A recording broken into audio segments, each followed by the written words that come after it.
Yeah, this game is done. Okay. Yeah, I guess it was ESWC because it had an ESWC OBS. Okay, please load up the second replay, pause at the 10-second mark, and put it at 1x speed. Once again, please load up the second replay, pause it at the 10-second mark, and put it at 1x speed.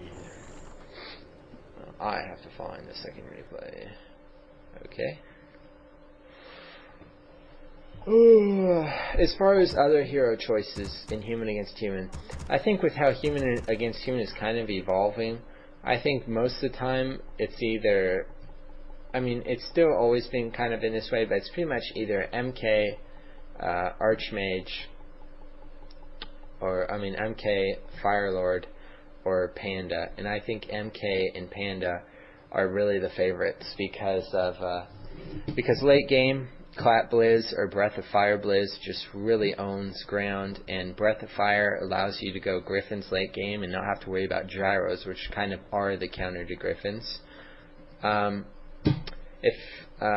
mean, I don't know. Firelord is still good. I think he'll still be used for some time, but usually the only time that Firelord is good, Firelord is very good for securing a push. So if you end up killing like 4 peasants early game or something and really screwing them, you can often win the game by going Firelord or something to the like, but most of the time in those situations you could win with any hero. So Firelord's pretty good at securing pushes, and he has a pretty strong late game. I mean, Lava Spawns are very good too, but I think as of late, Breath of Fire has been proving itself as the superior choice.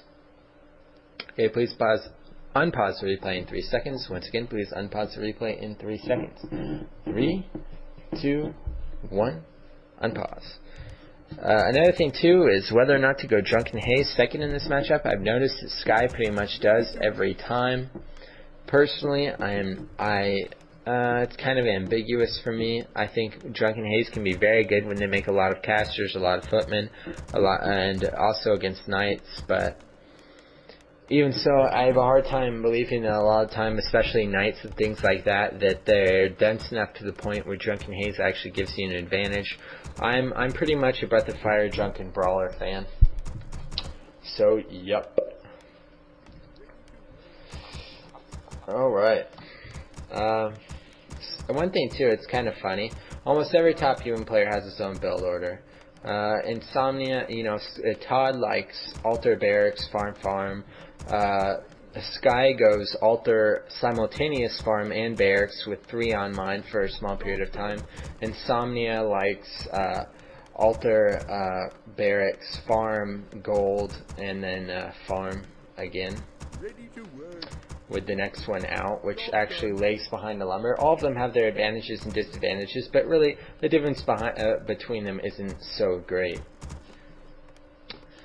And not in Human Against Human, it doesn't really make that much of a difference. One gets maybe a footman out a little bit earlier, one gets a little bit more gold, one gets a little bit more lumber.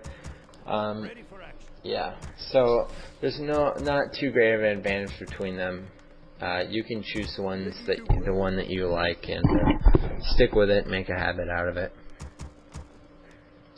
There are lots of different ways that humans like to play on this map in Human Against Human.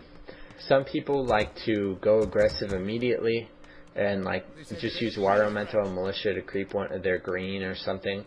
Some people like to creep the top green, the side green, and then attack. Some people like to, I know Sky likes to creep his side green, his middle green or whatever, his bottom top green, the thing he's creeping now, and then go straight to his mercenary camp and creep that. And some other players like to fast expand right off the bat. Some other players like to creep their merc camp, then expand. So I think it's pretty important to scout. On this map, I'm a pretty big fan of scout farms too. Neither of these players did it, but like your second farm, I like building that pretty far out to my top entry to my base, so I can see if they're coming through there. And sometimes with my scouting peasant, I'll build a scout farm between his main and his expo to see if he goes to creep his expo. Sky is a pretty big fan of mercs. He almost always clears the merc camp if he can, and he always does buy mercs when he does. Some players aren't such big fans of mercs. I think mercs kick a lot of ass, so it's not too bad. I didn't watch this replay before I did an audio commentary on it, so I'm sorry for that. But it looks as though it looks as though Todd is expoing. Obviously he's clearing it with 5 militia, so looks like he is expoing. So he went top green, side green, and then went for the expo. Sky usually, when he plays against expanders, from what I've seen, he just likes to grab his Panda second, double sync, keep up the aggression, maybe grab an expo at tier 2 depending on the circumstance, and play it out like that. So we'll see how he does it this game. When you have mercs and they don't, and you're level 3 like Sky is, well, Todd just got level 3, you usually have the early game advantage, so even if they expo, it's not bad to go try and pick off foots, try and pick off peasants, maybe kill a weak water elemental like Todd had for a moment there, and just try and get any advantage you can. Remember, expos create quite a big deficit. The amount of gold required to make an arcane tower to speed build a town hall, and it takes a while before it really pays off, so any amount you can set them back only makes that debt wider. Like Todd did here, he brought a couple of militia. Usually at expo, when I expo and my opponent does or does not, I like to, when they come to attack my expo, I like to call to arms like 2 to 5 militia. Bring them on over for the battle, because 1, it helps in the battle, and 2, if they end up killing some peasants, once my militia run out of form, there's my replacement peasants for my expo. So I like to do that. It's sweet stuff. So Sky's using his 2 water elementals and his Zerker nicely, picking stuff off, being quite aggressive, and giving Todd obviously some problems. In my opinion, it's pretty important, especially when you're both level 3, to really conserve your mana if you expect the battle to happen soon, and because if one guy has 2 level 2 water elementals out and one guy has 1 out, it really creates a huge difference. Or even in a worser case, if one guy has 1 out and another guy has if one guy has none out and the other guy has 1 or 2 out, that's like, a level 2 water elemental is like a 3-0 rifle. It's just an ass kicker early game. So it's important not to just use up all your mana on creeps when you expand or something. If you expect they're able to come at any time soon, at least have enough mana for 1 water elemental if you see him. Todd seems pretty aware that he's at somewhat... Whoa! Sky got the Dark Ranger. Not something I have... I almost wonder if that was a misclick.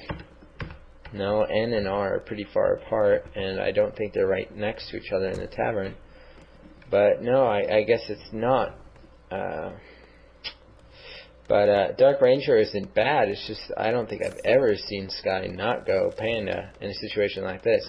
Even in a situation like this, even though Sky did go Dark Ranger, I still think Panda is one of the best, if not the best choice.